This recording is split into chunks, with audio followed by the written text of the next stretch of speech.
Hello, everyone, and welcome to another edition of Post Perez, June 2025. And yes, this should be working. I was having a bit of confusion because I haven't, we haven't done this in a month, and I tend to forget things at age, But here we are on Post Perez. My name's AJPW, like I said before, and then we also have, of course, every month joining me, it's the Empress. It's Karen Peterson. And Karen, how's summer treating you where you are? I mean, hurricane season is started on June 1st, so it's preparing for, storms whenever it feels like it.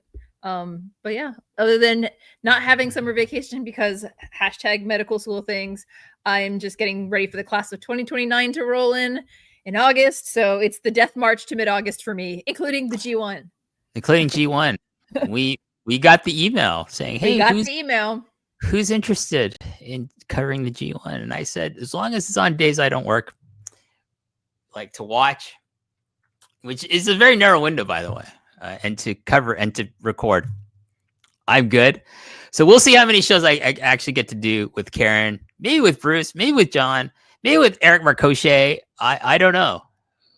Do you have a favorite? Are you looking forward to possibly pairing with someone new this year, Karen? I would love to pair with new just to shake it up. I mean, the hard thing for me is that because it overlaps the orientation the second and first years, I'm basically I'm the weekend desk. I can only do weekend shows pretty much. So yeah. I replied to just John when he sent the email, but everybody else was replying all, and I'm like, oh, was I supposed to tell everybody? No, it's fine. So John.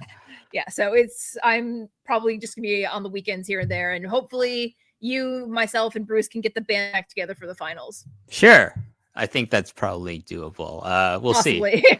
When is the finals? Like what day is it? Do we know? Oh Lord, let me check. Hold on. I had it. I want to say it's around August 17th and 18th.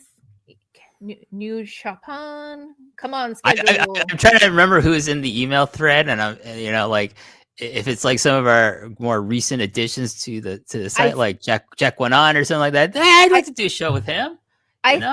Yeah, I think probably Neil and Kate from Montreal were probably on that list as well. I don't need to do a show with Neil Flanagan. All right, so the G1 opens July 19th in Hokkaido for 2 days, like they usually do, and they work their way down the main island. And that's Wrestle Kingdom. It finishes at Ariake Arena for 2 days on the 16th and 17th, which is a Saturday and a Sunday. Oh, wow. We could probably do the finals together. Let's go! And the big man himself, Bruce Lord. We'll see. The ProRes, like, Holy Trinity. That's right. The Holy Trinity. The only person we would also need would be John Pollock. Okay, maybe we could get a 4-way going there. Wow. With Mr. Joe Poe himself. Joe Poe, the boss man himself. Let's do it. That's right. But yeah, I'm looking forward because I have my thoughts about who should win the G1. We won't discuss it now. It's too early. We're kind of what's the phrase? We're kind of like getting ahead of ourselves, putting the cart in front of the horse. That's right. Exactly. So, but anyways, I was gonna say something, but now I forgot what it was. But anyways, we do have like important news, show related news. And that is, we talked about this a little last month, right? We talked about we need a new theme song. So I was very remiss in not actually following up on that with John and Wayne. Except, so I did it 2 nights ago. I said, hey, can we actually follow through on this? Because I here's what I said in my email to them. I didn't send a text. I sent an email. I said, Karen's been such an integral part of this show for the last 3 years now. Yeah. And I just felt I felt terrible that there should be a theme song that includes her name and my name in it. somehow, somewhere in the lyrics. Or if there are no lyrics, that's fine. But like, we shouldn't just use the same one that was meant for when I was doing the show with John on a regular basis. So, and they said, yep, that's great. should be fine. Wei responded quickly. He said, "That's fine. Let's do it." He said also that the winner of this contest, here's a great part for you prizes? who wish to participate in creating a new theme song for Post ProRes. If you win and you're not already a member of the cafe, you will get a free year of access to the Post Wrestling Cafe. So you will be a freeloader. You'll still be a freeloader, but you'll be a premium freeloader. You will be a PFL. A premium freeloader. I think also that might include, like, if you are already a member of the Post Wrestling Cafe, you might just get that a year free. You might get a rebate. What is that? What you call it? Is that it's a refund, a reimbursement? Nah, a rebate. I don't know. You get it for free, and then when that year is done, you just re-sign up to the cafe and stop being a freeloader, a premium freeloader, and you become a valued premium content contributor, Patreon, as they call it, for the cafe. But that is the prize and our criteria, like the criteria. I think this is something I said the first time around for the original song. Is the criteria is this: don't make it sound racist, and you know what I mean when I say that. Don't make the music sound like it's from like a 1940s Hollywood film, okay? Yeah. Talking about Asia. Okay, you know what I'm talking about. Don't do that, because that's going to get you automatically disqualified. I will also put you on a watch list, my own personal watch list, where I will make fun of you for making such bad choices in your life. But other than that, if you want to refer to WH and Karen WH, I don't care what order you put our names in there. I don't want to, here's the other thing. I don't want Park and Peterson.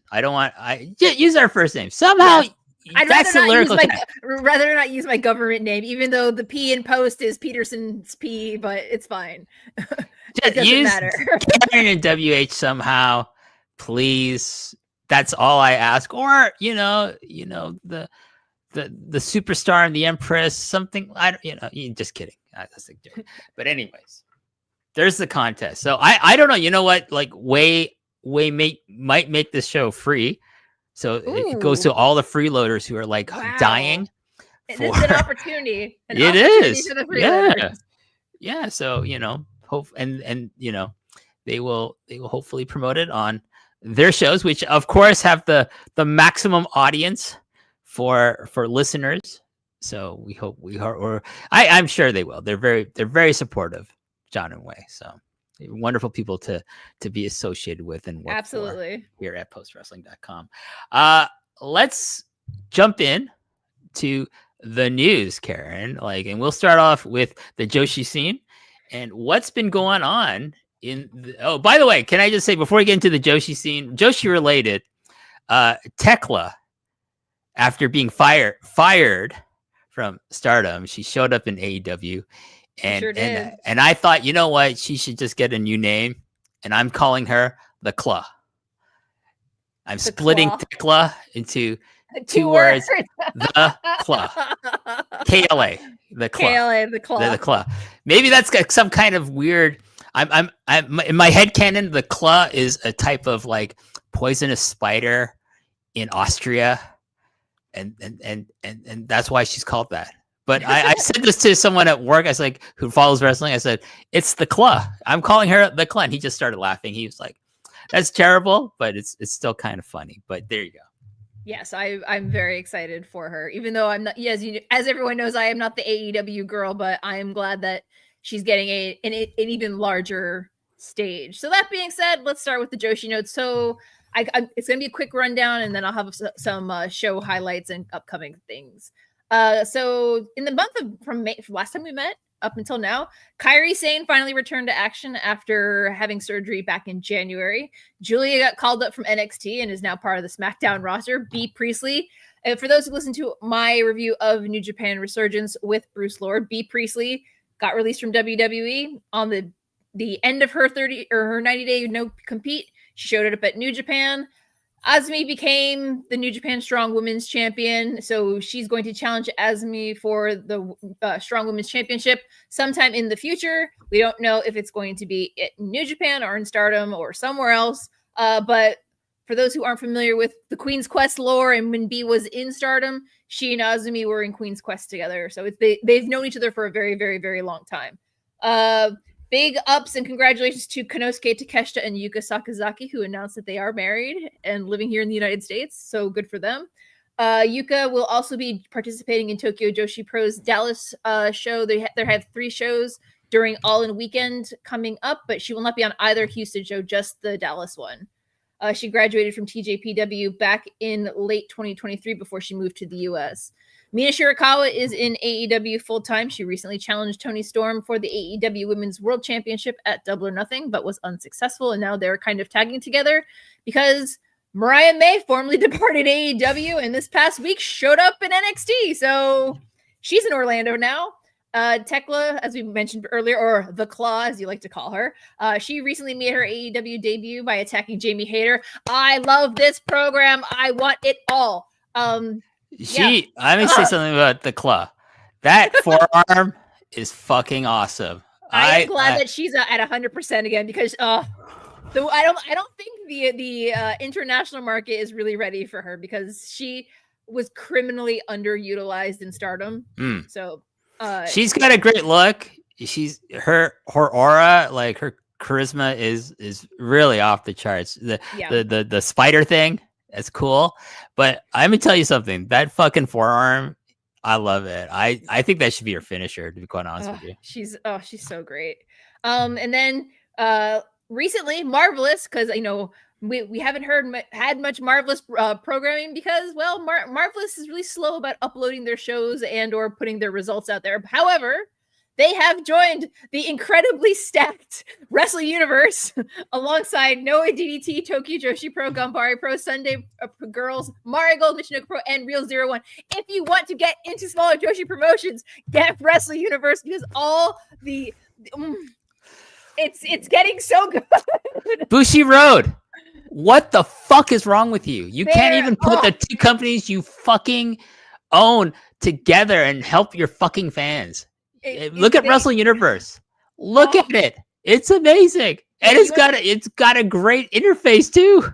And it's less than $10. And most programs are not pay-per-views. Just gonna throw that out there like a broken record for the 4th year in a row. That's right. You greedy bastards. They have an occasional pay-per-view, but for the most part, everything is included in the price. So quick rundown on what's going on in Stardom. Since their All-Star Dream or Grand Queendom, they are getting ready for the 5-Star Grand Prix later in July. So they're just they kind of have a lot of their title defenses peppered throughout the past couple of weeks. So on May 11th, Juvia from CMLL defended the CMLL Japan Women's Championship against Mei Sarah. And Kamitani defended her World of Stardom Championship against Saya Kurara, who was this year's Cinderella Tournament winner. On the 21st in Korakuen Hall, there was another Stardom Nighter. There was an Artist of Stardom #1 contendership, which had Hate featuring Konami, Rina, and Ruaka versus Mi Vida Loca, which is Itsuki Aoki, Rina Yamashita, and Suzuki, and it ended in a double countout. And Starlight Kid defeated Hanako in her Wonder of Stardom Championship defense. And then May 24th at Edion Arena, there was a 3-way elimination match where Neo Genesis, which was Azumi, Miyu, Amasaki, and Starlight Kid, defeated Hate and Mi Vida Loca to retain their Artist of Stardom championships. With upcoming news for Stardom specifically, Shuri will be, by the time this goes live on the 6th, Shuri will be making her defense of the IWGP Women's Championship against Alex Windsor at Pro Wrestling Eve in London, England. However, she is also scheduled to defend the IWGP Women's Championship against Suri in about on the 21st of June at The Conversion, which the Conversion title only really works last year when Stardom was getting moved from being under Bushi Fight into under New Japan. So I don't know why they kept this naming. It's kind of like a weird name to have for an annual celebration of. Well, I mean, AEW does. I think isn't Fighter Fest something that's like, why do you still call it this?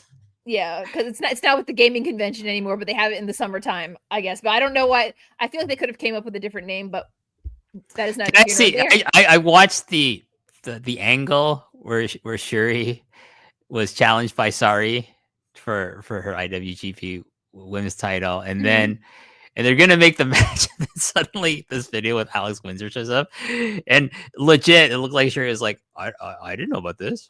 What are you talking about? And then they had to go to the president of Stardom, the guy who fired the club, by the way.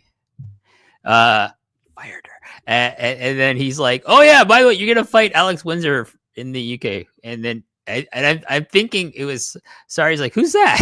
Who's that? I don't know who that is." It was terrible. It was terrible in the sense like I felt bad for Alex Windsor because it's like you just said like you don't know who this person. Why is she getting a title shot? But to me it was wonderful because I was laughing so hard. It was so funny. It just seemed like it was just out of order, and like, that's my other beef is like I don't like having challenges lined up because I already know that it's like a foregone conclusion that Shuri is going to defeat Windsor because her versus Sari, because now Sari, you know, doing the kayfabe with the Tokyo Sports is shooting off her mouth saying that her match with Mayu for the belt wasn't that good and she doesn't think Shuri should be the one to have it. And yeah, so but for those who want to see Mayu versus Shuri at All-Star Grand Queendom, it is now available on New Japan World.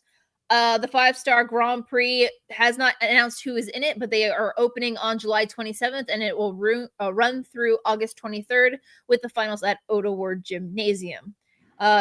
Jumping over, speaking of Mayu, Dreamstar fighting Marigold. They had their first anniversary show, Marigold Shine Forever, a glorious celebration on May 24th at Yoyogi and National Gymnasium number 2, the auxiliary gym in Tokyo, where Mai Sakurai defeated Shino. Darkness Revolution defeated, it was an 8-woman tag match. It was Chiaki, Megaton, Misamatsu, and Nagisa Nozaki defeated Chanyota, Arina Yamanaka, Nagisa Tachibana, and Ryoko Sakimura. Kizuna Tanaka and Koki Amare, who recently came back from injury, defeated Chikagoto and Minami Yuki. There was a 10-person tag team elimination match, which is Team Marigold featuring Hummingbird, Komomo Minami, Nao Ishikawa, Natsumi Shozuki, and Rei Sato, defeating Team Marvelous, which is Aihozan, Maria, Riko Kawahata, Senka Atsuki, and Sora Ayame. Takumi Iroha defeated Sari Yamaoka. For the Superfly title, Mayu Iwatani in her formal big return or arrival in Marigold defeated Victoria Yuzuki to become the new Superfly champion. Utami Yamashita Hayashita defeated, oh my god, I am so out of it today. Utami Hayashishita defeated Mirai for the Marigold World Championship. Miku Aono defeated Nanae Takahashi in her retirement match. And then there was a quick and easy Takahashi retirement gauntlet featuring Koki Amare, Momoe Nakanishi, Senka Atsuki, Sari Yamaoka, and Yumiko Hota, which, other than Yumiko Hota, these were all girls that were being trained by Takahashi after joining Marigold. And let's see, Tokyo Joshi Pro, I haven't heard from them in a while. They've been laying kind of low, but they will host 3 shows surrounding All In Weekend in Texas.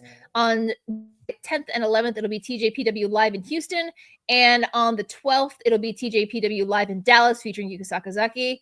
Yoshiko Hasegawa, who worked for Tokyo Joshi Pro and Ganbare Pro, is retiring from professional wrestling on July 8th at Nonfiction.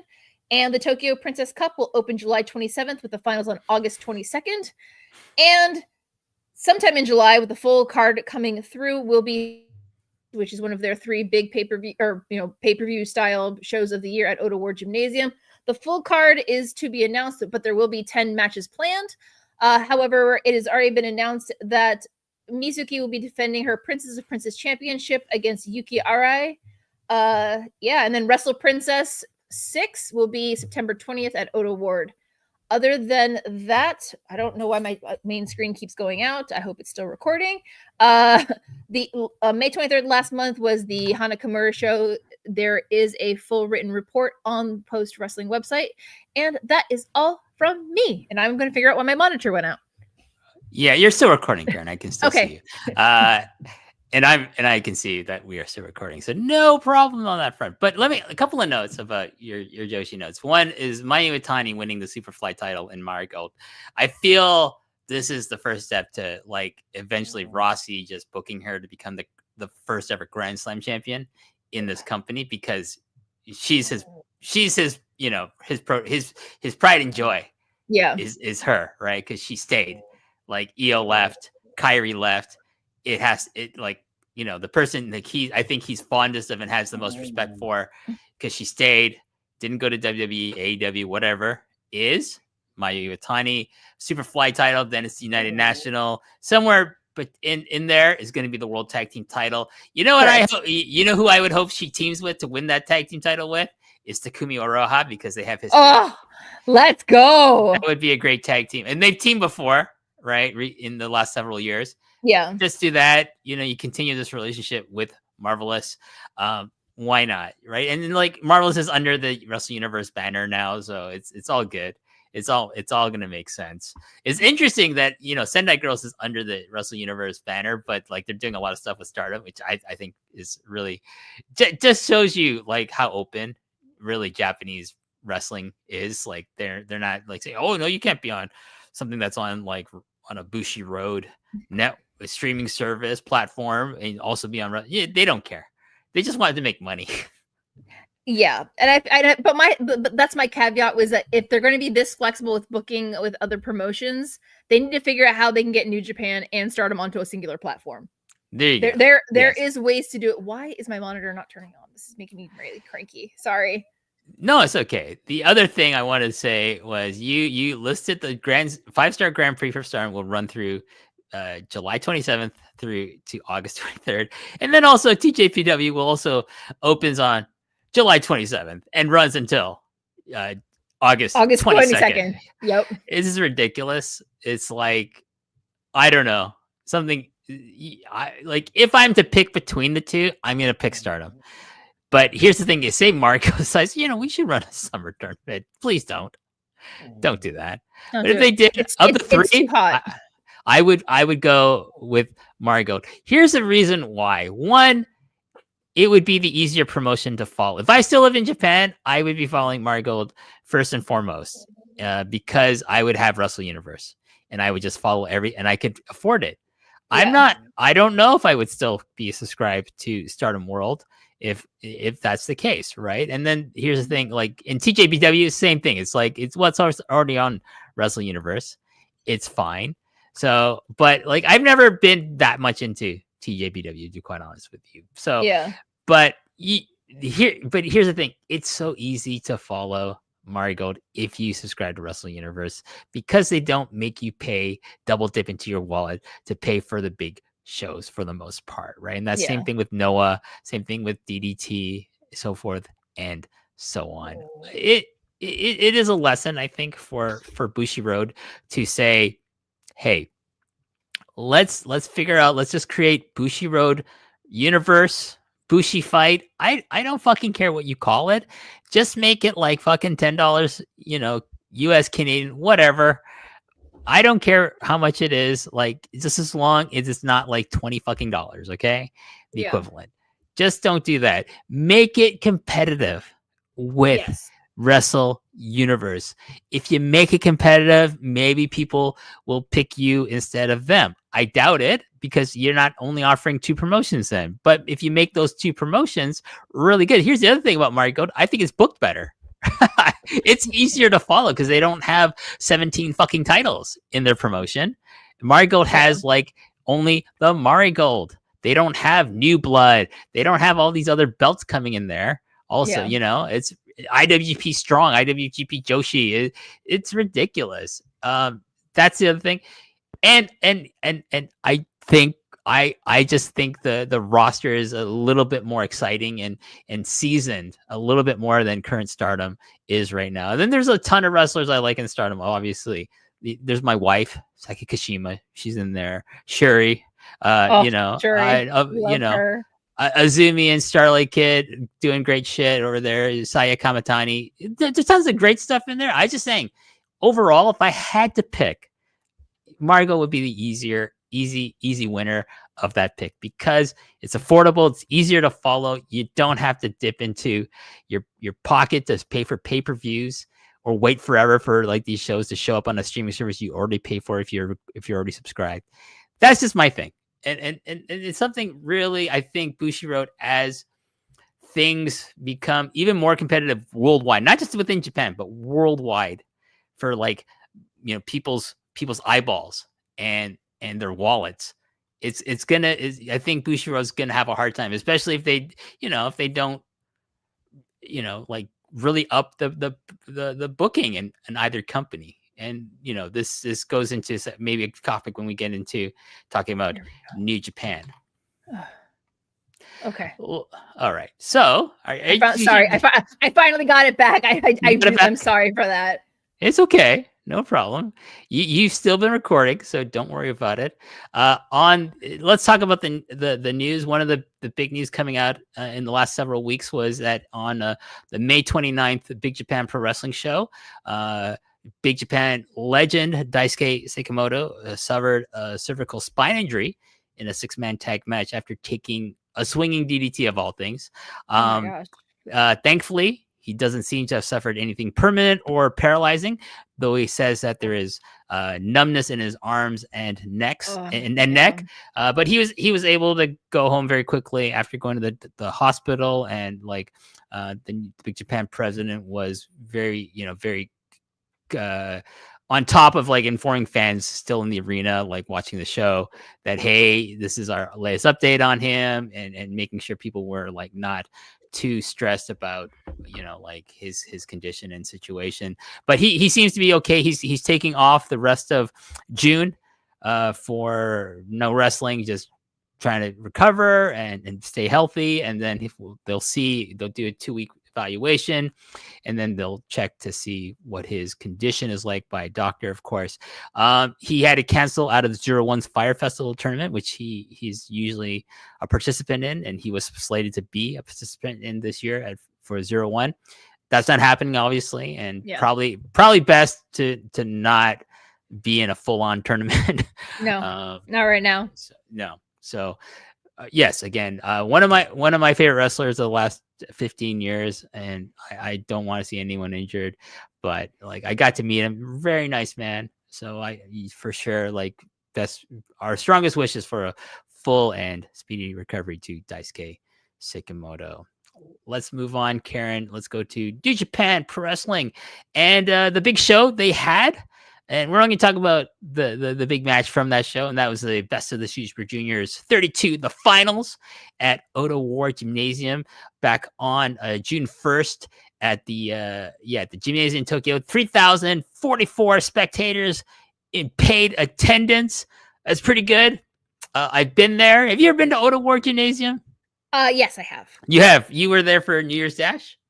I was. The Liger return? If you watch the video of Liger's entrance, I'm just on the left side of the screen in the stands. So and then myself and John are also to the left of Karen. I haven't watched that show back in a long time, so I don't know. I think you're on the opposite side of the aisle, right? You're on the right side. I can't remember. I think remember. I don't think we were on the same section. I think we were on opposite sides of the entrance, but yeah. There you go. Anyways, in the finals, we saw the A block winner, Kosei Fujita from TMDK, taking on the B block winner, one of your favorites, Karen. Yo.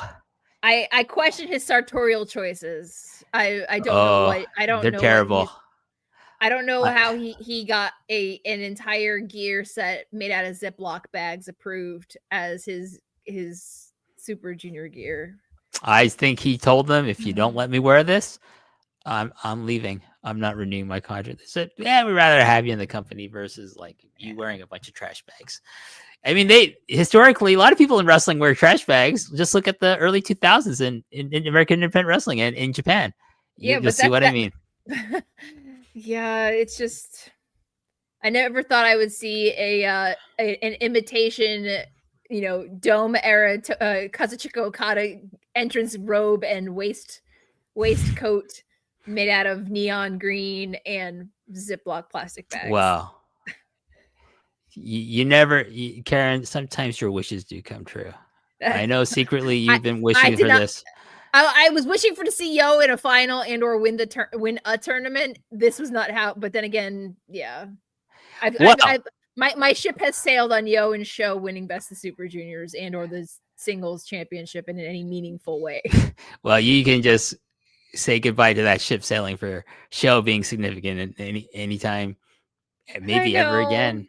I know. And I'm sad about that too. I am sad about that too. It is a waste of talent.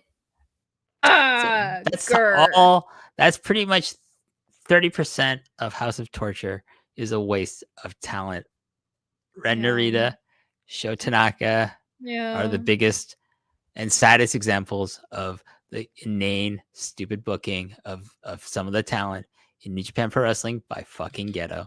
Anyways, Kosei Fujita is our winner in 28 minutes and 5 seconds following the thrill ride.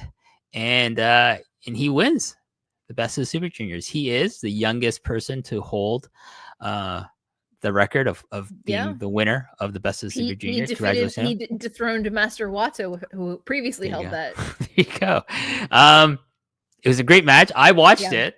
I thought it was excellent. One thing I liked about it was its structure, and that it didn't just go like it built and it made sense, and they weren't like doing a billion things all at once. It's a far cry from like say the and I love this match, the Shingo Will Ospreay finals from several years ago. I like because it reminded me of kind of like the 90s era of junior style wrestling in New Japan back in the day, with like my favorite era of any wrestling, including the juniors, is the 90s. When like it was reminded me of things like Koji Kanemoto versus El Samurai, Koji Kanemoto versus Dr. Wagner Jr. Not Junior, but the father of Junior. Just the Junior. Just the Junior, yeah. Those are all like if they're up on New Japan World, watch any of the Best of the Super Junior finals from the 90s. You have people like Kanemoto, you have Liger, of course, you have Eddie Guerrero as Black Tiger. You have one of my favorite and one of the best juniors of all time, Shinjiro Otani. And hey, hopefully he's recovering steadily from his neck injury as well. But yeah, I did love this match. I thought it was amazing. I think it's one of the best New Japan matches I've seen this year. And hey, you know what? I'm very thrilled for the future of Kosei Fujita. Please do not screw this guy up. Please, Ghetto, I beg you. You screwed up Sho. You screwed up Yo.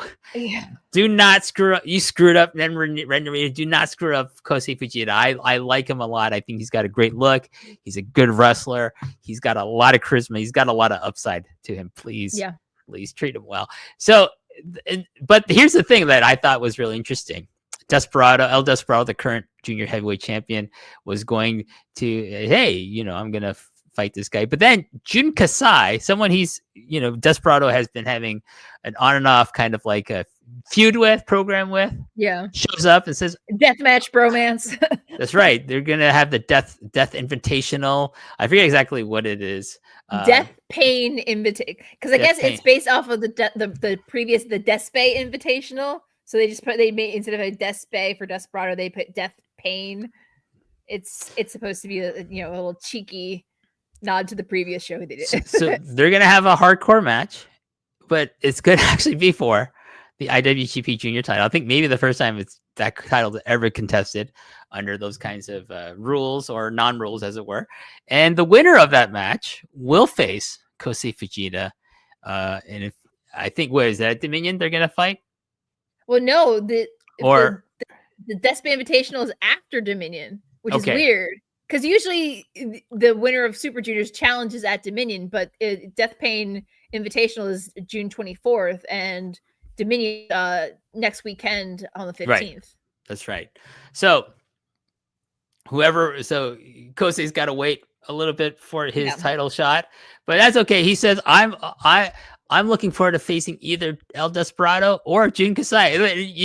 To be quite honest, Karen, I kind of want him to face Jun Kasai. I think that would be really fascinating. And you have the match with Desperado in your back pocket for a later date if Kosei Fujita, say Jun Kasai defeats Desperado for the junior title, then Kosei Fujita, I think you can pretty much bank that he will defeat Jun Kasai for that title. And then you do the rematch. No, or not the rematch. You do the, like Despy gets his rematch for the title against Fujita, and then you do that. You got basically 3, I feel, money matches. Oh yeah. In this situation. Personally, I'd like to see Despy, if that order goes as you say, I'd like to see Fujita get the belt off of Kasai and Despy versus Fujita at the Tokyo Dome. There you go. You can save it. Maybe Despy says, yes, do or die. Yeah, don't just like throw it at the finals of the G1 for the sake of throwing it. No, make it mean something. You know what they should do then. Based on your idea, they're extrapolating from that. Let's say Desperado says, "I will meet you in the Tokyo Dome, and if I do not beat you, I will leave the junior division. I will go heavyweight." And then you put over Fujita as the new ace of this division because they need one. And like it's not Hiromu anymore. If you be the only ace, you don't have any. They haven't, other than Eagle, haven't set anybody else up for success. Right. So you need a new fresh face to lead this division. Yeah. He's a great pick if that's, but who knows? They could just make fucking Hiromu the champion again. That sounds like something Geto would do. Let's talk about upcoming shows. As we said, Dominion is, as of this recording, next week on June 15th at Osaka Joe Hall. If I was still in Japan, Karen, I might have gone to this. I love me some Osaka Joe Hall. Osaka's a great venue. Place. Oh, love it. Let's talk about what's on the card. I won't talk about the Zero match with the Young Lions. We're not going to talk about that. Special 8-man tag match. This is the War Dogs, Drilla Maloney, Clark Connors, Chase Owens, and Taiji Ishimori taking on the House of Torture, Sonata, Ren Narita, Yujiro Takahashi, and X. Are you X, Karen? God, no. I'm too old and tired to be X in House of Torture, because I would, unless I was being put in there to dismantle it from the inside and like get in Narita and show his ear to be like, you want to be a baby face. There you go. No. I'm wondering if this is where Jake Lee comes back. Personally. There you go. Might be. And have him not be a war dog, but have him just stays with the War Dogs, but that's fine. But I don't know, like, really who else would go there. No, I mean, didn't Evil tease that they're gonna have a new member? Yeah, and Robbie X was very adamant that he is not the X in this particular conversation. There you go. Don't worry, Robbie X. No one's confusing you for like someone special to show up in a program in New Japan Pro Wrestling. Shota Umino and El Phantasmo. Why ELP? Why are you teaming with this loser? We'll take on we'll take on the team of Zack Sabre Jr. and Ryohei Oiwa. I like this team. I like this pairing. If Zack needs something to do, can always go for those tag titles again with Oiwa, with the grip, the man known as the grip. There you go. Hiroshi Tanahashi's final road.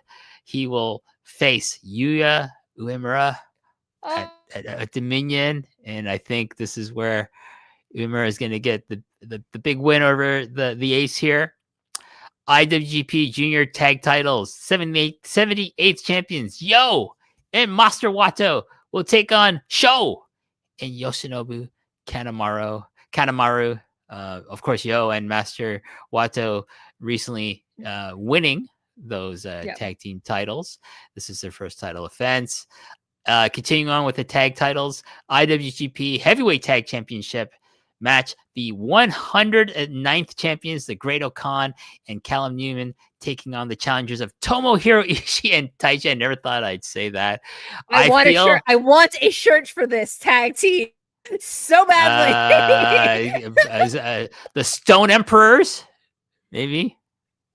You can call it that. Stone Emperors. The holy I'm pickles. I don't know. sure. I love it. I love it so much. I smell title change because Ishii's never won the tag titles. Nope, he sure hasn't. Taichi has, of course, with Zack Sabre Jr., but like Yeah. I feel I mean Okan and Calamine is just a weird makeshift tag team that because JC is now JC Mateo over on SmackDown hanging out with Solo Sikoa and Jacob Fatu. But like I just put him on Ishii and Taichi. There you go. Never open weight championship match. Konosuke Takeshita taking on challenger, the big man himself, Bolton Oleg. I don't think Takeshita's losing to Bolton, but I think it'll be a hell of a hard hitting match, and I'm looking forward to watching that. I feel like they've recently wrestled each other, haven't they? I think they've wrestled each other, but I don't think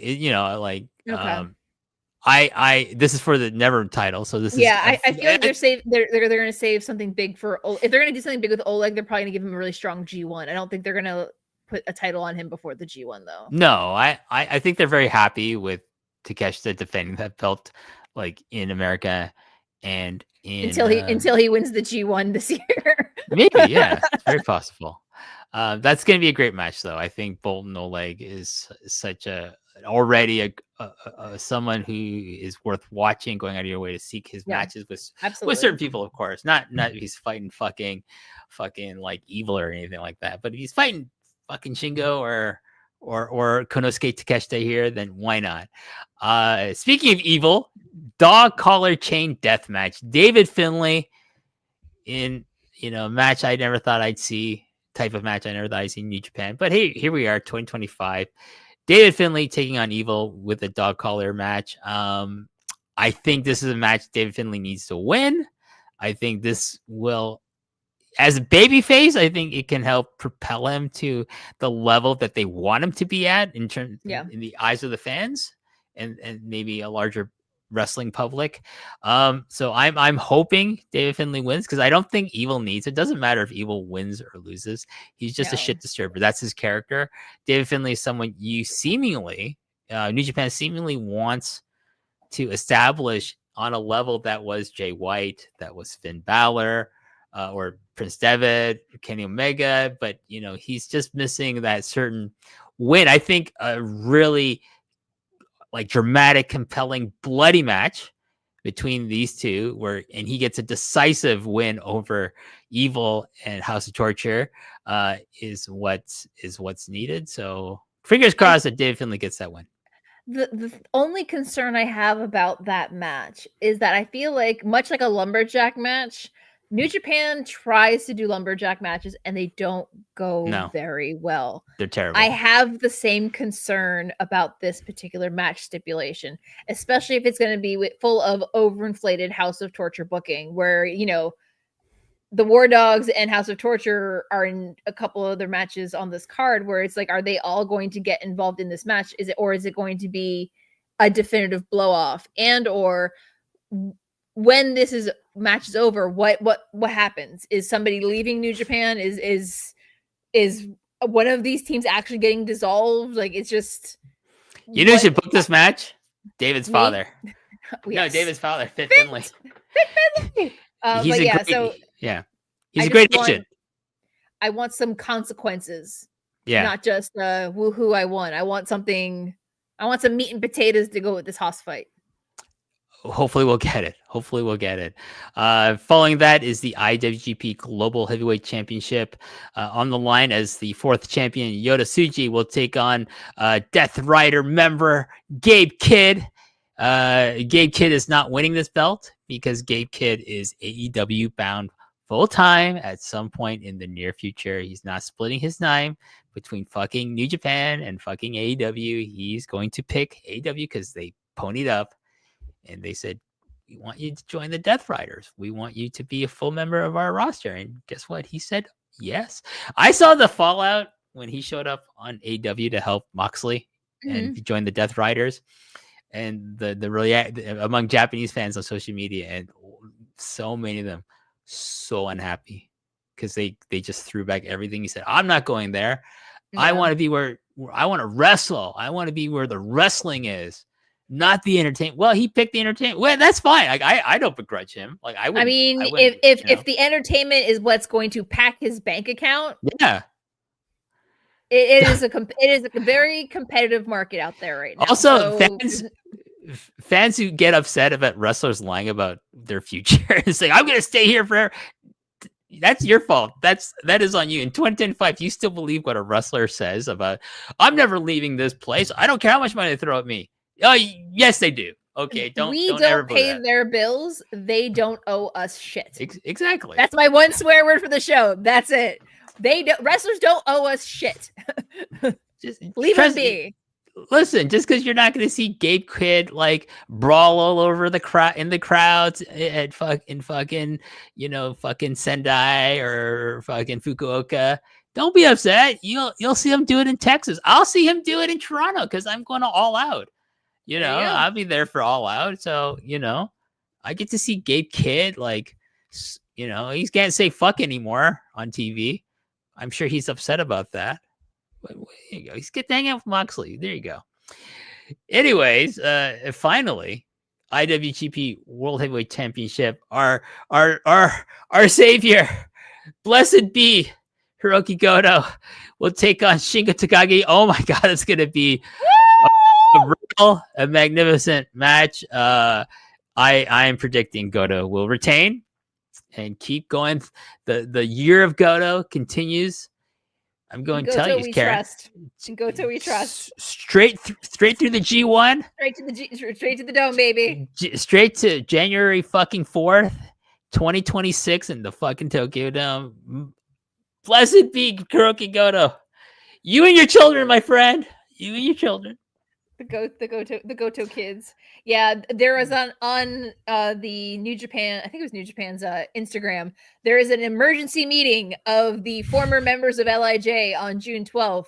I guess they're going to figure out what their new group name is, they're going to see who's going to be in charge or who they might want to recruit. It's interesting because you remember when the ring broke a couple of months ago? And they instead of having like it was like the opening night of the New Japan Cup, the ring post broke, so they had they just made a whole like live talk show out of it. And during that, they asked LIJ at the time, who would you want to recruit? And they kind of like glossed over the question, but that was right before they announced that Naito and Bushi were leaving. So I'm wondering if this is going to be maybe they're going to try to poach somebody from Hontai. Take show out of House of Torture and put him in LIJ or whatever thing they're coming up with next. I just need, so keep your eyes peeled around. Maybe by Dominion we'll have an idea of what their new group and group organization will be. If they're gonna, if Shingo becomes the leader, I say this: just go to Dragon Gate and say, can we buy the rights to the name of one of his former groups? You know which one I would pick? Berserk. Berserk with an F? No, with a V. Berserk. Wow. VERSERK. Berserk. I saw the unit disbandment match at Oda Ward between Berserk and who was it? It was like the one whoever I think Tozawa was in the other faction, or was he in Berserk? I can't remember. I just know Shingo Takagi was fucking awesome in that match. I have to go watch it again. It's been a long time, but that's a great name. Yes, it is. And if Dragon Gate's not used anymore, New Japan just say, here's $100. Can we own Berserk? And Shingo says, I'm reviving Berserk. Fuck you. This is now Berserk, and everyone's like, yeah. And then they hire, I don't know, whoever to join it. To poach someone from Hontai. I don't know who it would be. Not Taguchi. And not Shota Umino. Not Shota Umino. No one wants to poach that fucking loser. Anyways, a couple of indie shows. Like we said, the Death Pain Invitational. That's happening June 24th at Corkin Hall. That's going to sell out. The main event is, of course, an IWGP Junior Heavyweight Championship match. El Desperado taking on Jin Kansai. No one, it doesn't matter what else you put underneath. It's gonna sell out based on that. Purely for them. Tanahashi Jam. Are you a Tanahashi Jam girl? Karen? Is it pay-per-view or is it free on New Japan World? I don't think you're gonna have to pay for this. It's on June 29th at Aichi Professional Gymnasium. It's a so far only 2 matches have been announced. It's a Tanahashi produce show. I always like saying something produce show because it sounds like we're talking about fruit, vegetables or vegetables. Anishi versus Tsunagu, Hiroshi Tanahashi, Shota Umino, and Ryusuke Taguchi will take on the team of Tatsumi Fujinami, Hiromu Takahashi, and Fujinami's son Leona. Let's see, who do I think is actually any good still in this match? Maybe just Hiromu, and that's barely because I just don't care about Hiromu anymore. But boy, it's an easy pass. I don't think I would. But our main event, Tanahashi's producing this show, so he's double booking himself. Hiroshi Tanahashi and Naomichi Marufuji, the presidents of their respective companies, will take on I love the booking of this. Kaito Kiyomiya and the guy who turned on him before he went back to New Japan, Ryohei Oiwa. That's a great team though. It'd be interesting if are they going to keep up the idea that these guys don't like each other in terms of Kaito and Ryohei, or are they just going to say, yeah, we're fighting the presidents of our respective companies. It's okay. I mean, my biggest takeaway is that Shota Umino is in a 6-man at the very early, probably much earlier in the card. Because I don't think Tanahashi's going to be doing back-to-back matches on the show. No. And that Oiwa is poised in the main event with Kiyomiya and Marufuji. It says a lot about where they see Oiwa. I think he is definitely, along with Uemura and Tsuji, in the top mix of Umino's way fucking down there. He's not a priority anymore. Oiwa, if you're smart, this guy's got such a great look. He's charismatic, wonderful mullet. Can't say that about it. Fantastic mullet. It takes a certain type of person to be able to pull off an effective mullet, in my opinion. This is true. I couldn't pull off a mullet. Neither could I. I kind of teased the idea when I was a teenager, and then I just thought, I don't have the patience to grow my hair long in the back. There you go. Let's move on, Karen. All Japan Pro Wrestling. Back on May 18th, they had the finals of the Champion Carnival at Oda Ward Gymnasium, the General Gymnasium. They drew 2,280 fans in attendance, and in the only match that we're going to talk about, in the league final match, Kento Miyahara lost to Rei Saito, who won in 24 minutes and 22 seconds with the barbecue bomb. And I saw this match, and God bless Miyahara. He went all out to make the match as good as he could and put this fucking guy over. And I'm gonna say why. It's a rhetorical question because I know why. Is because they booked Sendai, and that is where Rei Saito is from. And so, being the champion Carnival winner, he gets a challenge for the Triple Crown. And of course, his brother, Jun Saito, is the Triple Crown champion. So they were going to have the Saito brothers, both who are from Miyagi Prefecture, both from Sendai, where they are insanely over and popular as hometown heroes. Karen, they will headline. Which match as card we're going to talk about, the All Japan Superpower Series 2025 at Sendai Sun Plaza. They drew 2,239 spectators. And now you might be saying, well, that's not much better than a Korakuen Hall show. Listen, for All Japan in 2025, that's a great fucking number. Yeah. That is for basically what is an indie, just above level of say 01. To AW, things like that. Probably on maybe a little less than Dragon Gate. I haven't seen their recent attendances, but that's a great number. Here's the thing about Sendai and the continued push of the Saito brothers, Karen, is that I really think All Japan management thinks of Sendai now as their version of Osaka. So how New Japan feels about Osaka as their second biggest market, and then then close to that is Fukuoka, right? Yeah. Those two are after Tokyo, those are their biggest markets, and they always want to do well they always want to give something special to the fans in those cities, those prefectures. This is the same thing with the Saito brothers. You do. There's no reason you don't sound book convinced. this. No, because it's fleeting. It's fleeting because like it's not going to last forever. It's a bubble that they're booking in, that they're living in with the Saito brothers' popularity in Sendai. Because at some point, the fans in Sendai are just gonna be like, "I fucking seen this act, and it's not a good wrestling act. It's not. It's June's passable. He's not a great wrestler. He's never has been, and Ray's even worse. Like they're goofy.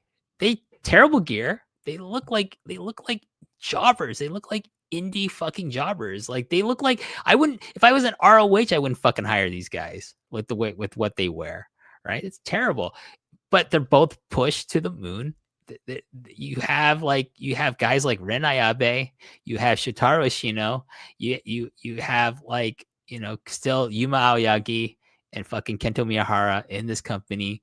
And Yuma Anzai, that guy was like your best hope in the last 4 fucking years of propelling this company to like maybe not to New Japan or Noah level, but at least a little bit fucking higher because you're going to build around this guy. No, you sacrificed him to Yuma Aoyagi to then transition into fucking Jun Saito. It's ridiculous. And then you make the fucking brother the champion Carnival winner. It's ridiculous. And someone on social media, guy named Irving who covers a lot of All Japan stuff. That's his focus. He said, oh, he's gonna win the Royal Road tournament, the Odu tournament, probably. Ray is, so he can get the rematch because they're probably they fucking book Sendai again. And it's like, what else are you gonna do? Who wants to see that match again? No one, because it wasn't good. I'll talk about this card. So yeah, they drew 2,209 people in some of the more prominent undercard matches. Seiki Yoshioka defeated Dan Tamura for the World Junior Heavyweight Championship, and Yoshioka was the champion. He successfully turned back the challenge of Dan Tamura, and in 15 minutes, 37 seconds, fine match. Yoshioka is a very good wrestler. Dan Tamura is okay, just a young guy. Still, nothing special about that. And Yoshioka, following that, said he wants his next match to be against Naruki Doi, formerly of Dragon Gate. World Tag Team title match. The 100th champions, Karen. The 100 champions, the guys who defeated the Saito brothers for the World Tag Team titles. The business tag. That's what they call themselves. They are the business tag team. That's Kento Miyahara and Yuma Aoyagi. And they took on the challengers of Shotaro Ashino and Zion. And they retained their titles in 21 minutes, 52 seconds.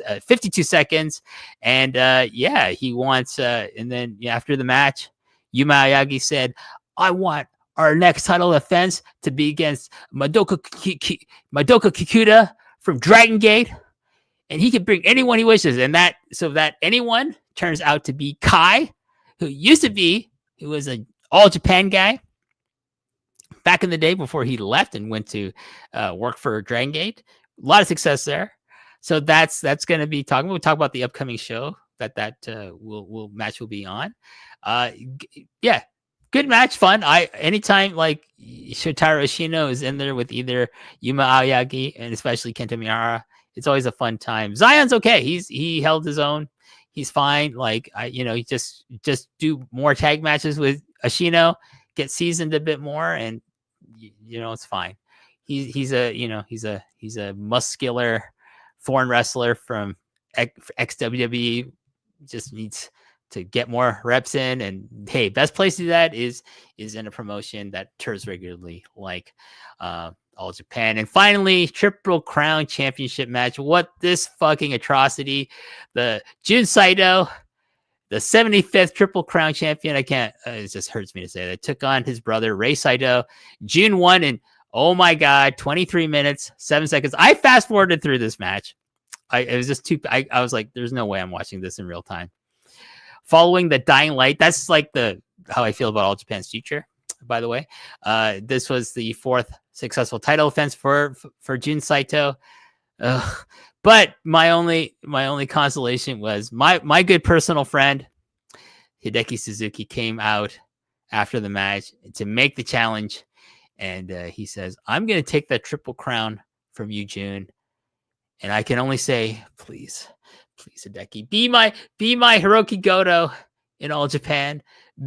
Win that title, bring it back for the wrestling fan, not for the goofball entertainment comedy fan that is the fans of the Saito Brothers. I blame all of you people in Sendai. I love your city. I blame you for this. Thank you for Sendai girls. Blessed. Fuck you for the Saito Brothers. Okay. Anyways, upcoming at Gifu Juryoku Plaza, there's a small show there, but they're gonna have the AJPW TV 6-man tag team championship match. Hokuto Omori, Kuma Arashi, Bearstorm, and Takashi Yoshida, aka the former Cyber Kong, will take on the team of Talos, Jack Kennedy, and Aizawa #1. This is going to be a complete shitty match, and I'm all here for it because I hate these titles. Guy, have you seen these belts, Karen? They're ugly they as somebody who does love a nice aesthetic when it comes to a belt, it is not a no. It's a no from me, dog. On June 15th. Oh my god, Karen, I would totally go to the show just for where it's at Kyoto KBS Hall. Oh, the stained glass.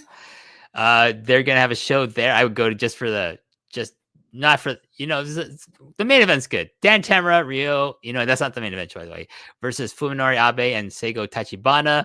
Shotaro Ashino and Zion take on Ryuki Honda and Renai Abe. That should be good. Kento Miyahara, Musashi, and Davey Boy Smith Jr. will take on the Omori unit. Jun Saito, Rei Saito, and Mr. Saito, Naruki Doi will take on Hideki Suzuki, Seiki Yoshioka, and Hikaru Sato. Sato's eating the pin in that match. I'm telling you that right now. Gara TV Championship match. Talk about ugly belts. Another perennially ugly belt is this godforsaken piece of crap. We're going to see Yuko Miyamoto take on Takashi in his 5th title defense. And finally, our main event. Yes, some beautiful belts. The All Asia Tag Team titles will be on the line as Rising Hayato and Yuma Anzai, one of the few bright spots in this fucking promotion right now, will take on the team of Yuma Aoyagi and his younger brother Atsuki Aoyagi, the Aoyagi brothers. Yeah, Aoyagi brothers. The a brother tandem in New All Japan I can get behind, and that should be an awesome match. I really like this kind of weird pairing of emo boy Rising Hayato and all serious Yuma Anzai. It's a fun pairing. I'm wondering if he can convince Anzai to get some guy liner going on, because don't Hayato do it. I mean, he makes it look good, but we'll see. It works for him. Yeah, it works for him. Yuma Anzai is fine being kind of a no nonsense wrestler. That's for me. Anyways, finally at Korakuen Hall on June 18th, we will see the big show there. They have booked there Rei Saito, Takuya Nomura, and Atsuki Aoyagi. What a weird group that is, versus Musashi, Davey Boy Smith Jr., and Shota Kofuji from OSW. Zenichi Main Alliance versus Baka no Jidai 8-man tag match. Suwama, Shotaro Ashino, Dan Tamura, Ryo Inoue, and Zion will take on Hikaru Sato, Kengo Mashimo, Yuko Miyamoto, Fuminori Abe, and Seigo Tachibana. I was wondering what kind of faction would call themselves Baka no Jidai, which means like the stupid generation. Yes. And now that you've read the members, it makes sense. Yes, Seigo Tachibana is one of the stupidest.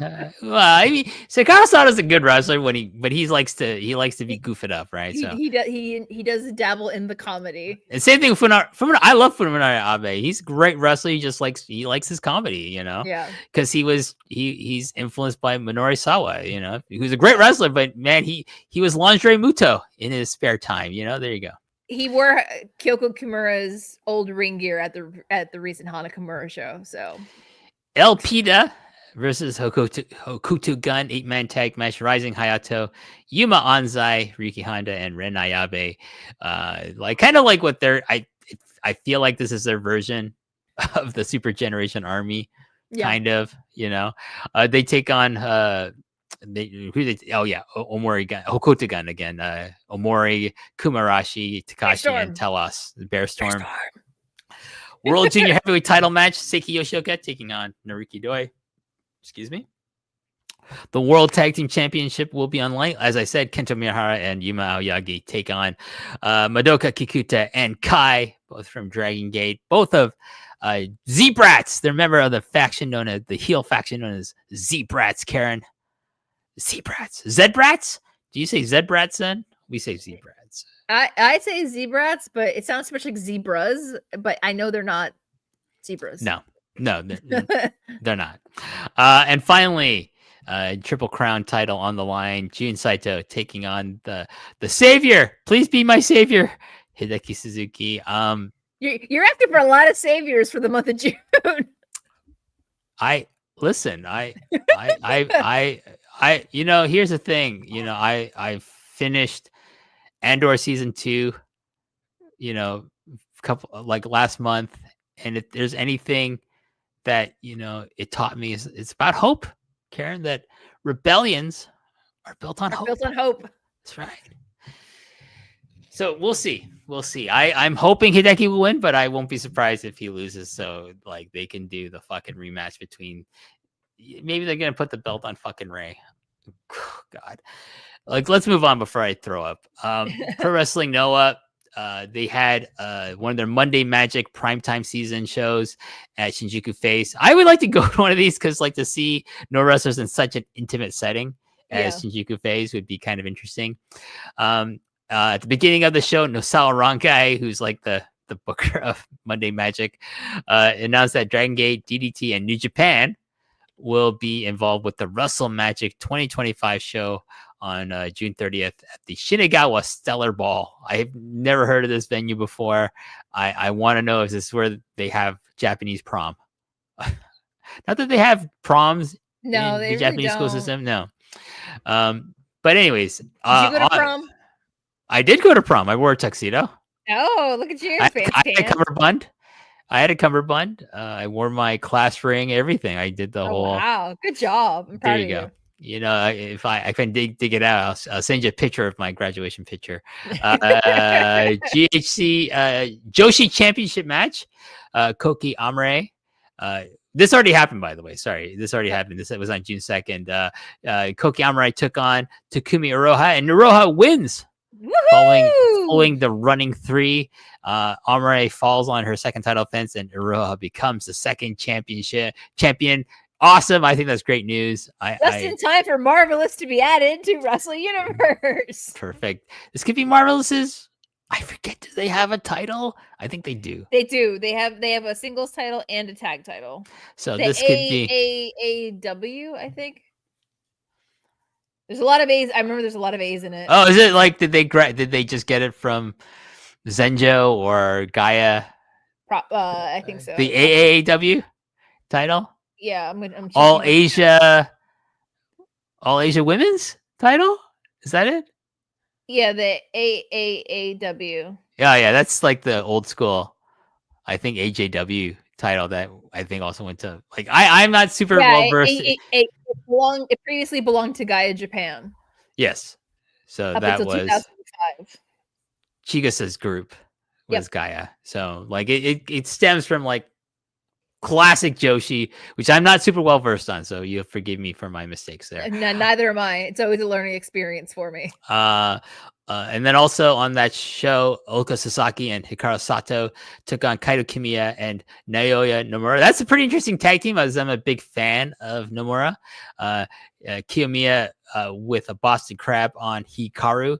After the match, Naoya, my boy, babyface Naoya Nomura said, "Hey, I want to face you, Kiyomiya, in a singles match. Let's do it. Let's effing do it." I love that. GHC Hardcore Championship match. Shuji Ishikawa, one of the brains behind Evolution Girls, Karen, along with Suwama, took on one of our favorite wrestlers in Noah, Manabu Soya. Woo! But Soya was not successful in this challenge because Ishikawa won following the Giant Slam seconds, which is fine. Soya doesn't need the hardcore title. And no, he needs to be GHC champion.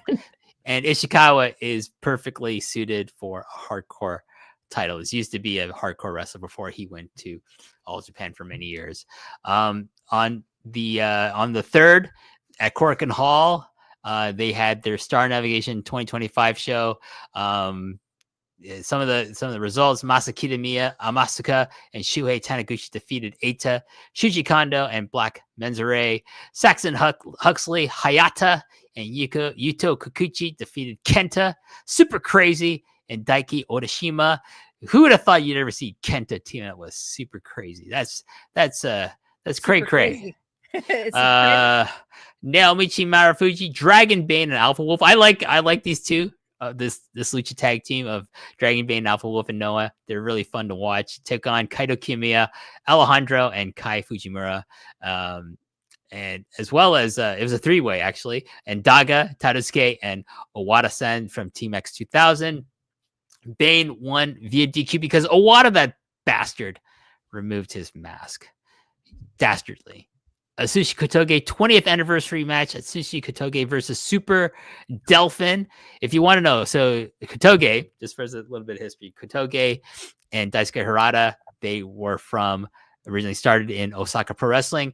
Super Delphin was a big member of, he was one of the founders of Osaka Pro Wrestling, and then he left. And then, yeah, I can't remember if he had a hand in training both those guys, but he's a legend in the Osaka wrestling scene, and that's where Kotoge's roots were. So that was pretty cool. Kotoge beat Delphin with the kill switch, and then Delphin, as a present, gave Kotoge a mask in honor of his win and career milestone. 20 years in the business. There you go. And at wrestling, really, for most of that time, at a very, very, very high level.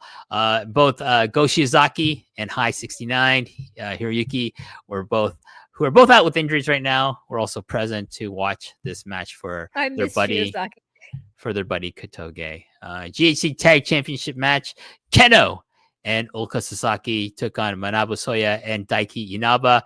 Soya and Inaba become the 71st champions.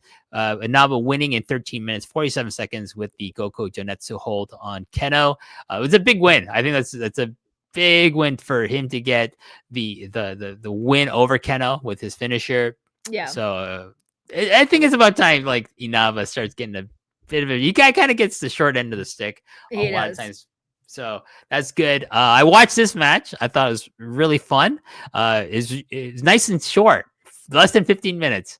Great. You don't need 20 minutes for a match.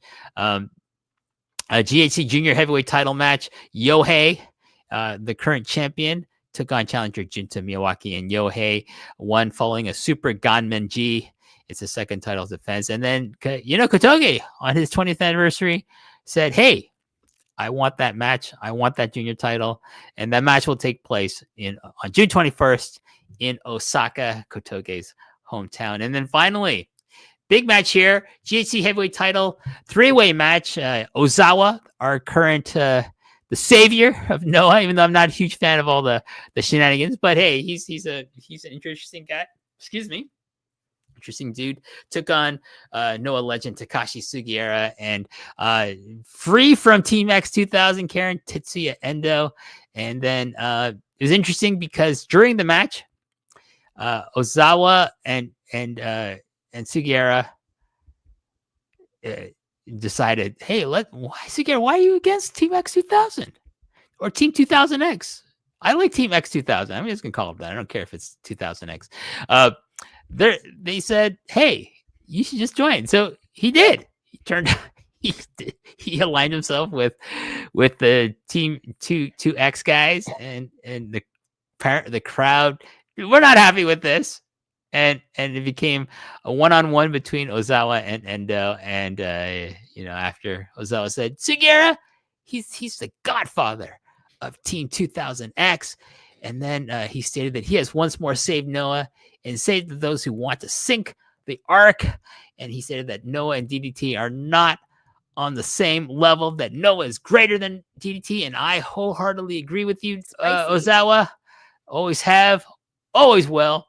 And during the backstage interview, Endo asked if this is okay for the GHC, Noah, and the Team 2000 for like this desecration. He was a member of Team 2000. I was like, wasn't he just part of that? He was. It was a very short-lived participation. So Endo, hey, you know, I'm kind of glad he's out. I think it's better like that he's a babyface. It's a waste of his talent to be a henchman for Team 2000. I think it's good he's feuding. I mean I would consider strapping him up, to be quite honest with you. But you know what? Let's put him in the N1 and give him some key wins. Yes, please, and thank you. And upcoming, the Noah 25th anniversary show, the Memorial Voyage 2025 in Osaka, June 21st at the Edion Arena, the second stadium. It's not the big one, but that's okay too. They have a 7-match show. Oka Sasaki, Amasuka, and Junta Miyawaki will take on Eita, Hajime Ohara, and Super Crazy.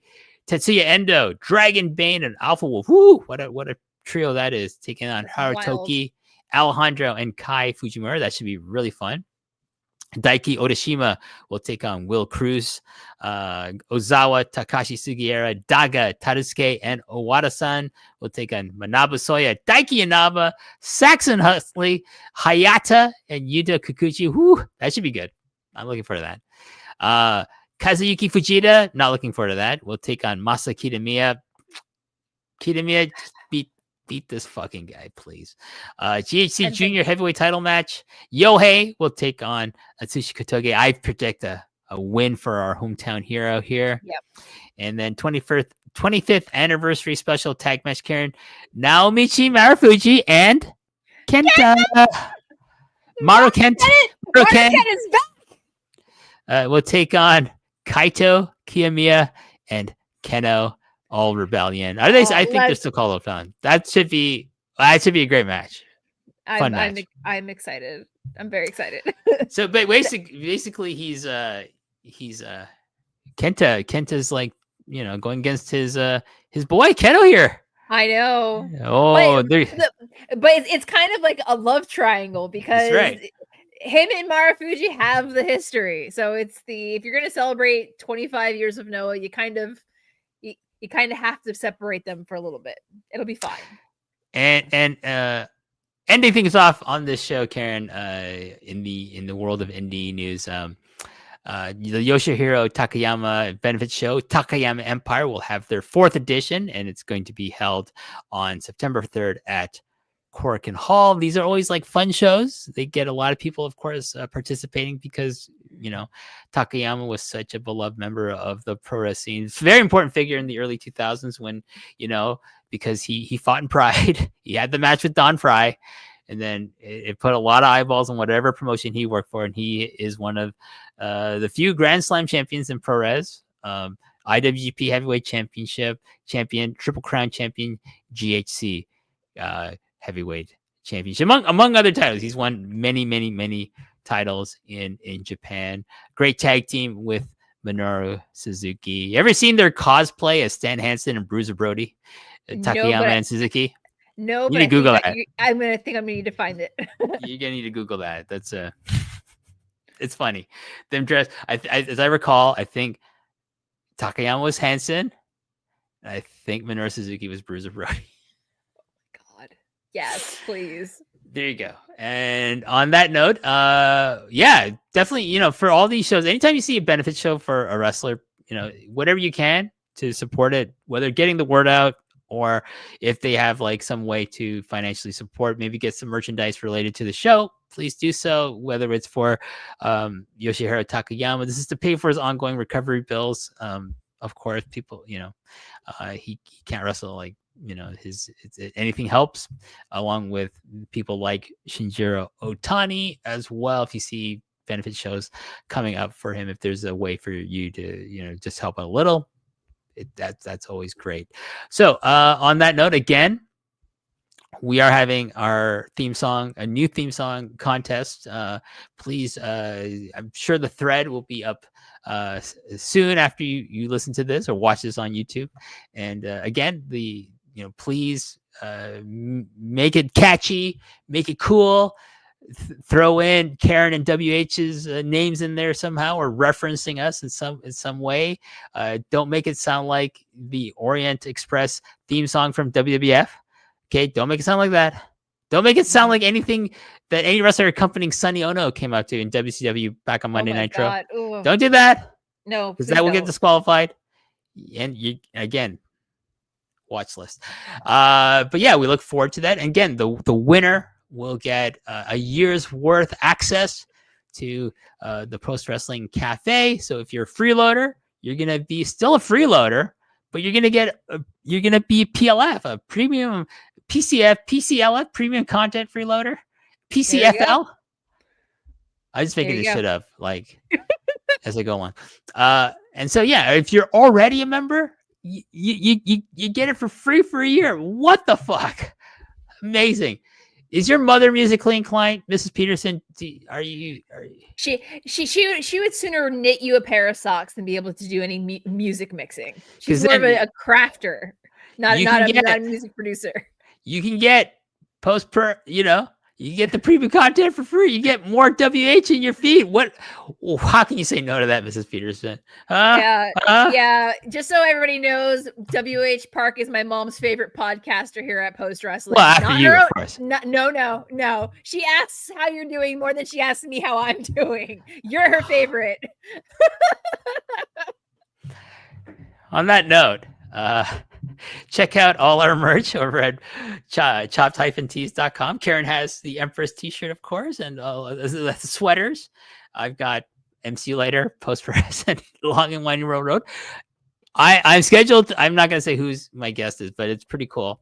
I've got Long and Winding Railroad slated to record very soon. Hopefully I didn't jinx that. My last guest didn't follow through. Unfortunately, it's okay. Things happen. Hopefully this guest will follow through, and of course we'll plug it on the next show. I'm sure we'll release it before our July show in several weeks. But Karen, anything to plug, please? Wrapping up the second half of May, we had Oops All Sad Empress Week with my coverage of Dark Side of the Ring on the Scream Queen Daphne, featuring Kate from Montreal. It was supposed to be behind the paywall, but after we talked with John and Wei about it, we decided, because it's about suicide prevention and mental health and everything else, we decided to release it on the free feed. And my review of Hana Kimura's Memorial Show, Hanabi, is also available, much like Takayama Mania and Shinjiro Otani's shows. Every little bit helps, whether you're watching the show itself or buying some merch. That's going on. I will be back on June 15th to review Dominion with Bruce Lord, will be finally back from his vacation of gallivanting across the United Kingdom. My voice will be wrecked because I am going to the Stray Kids concert.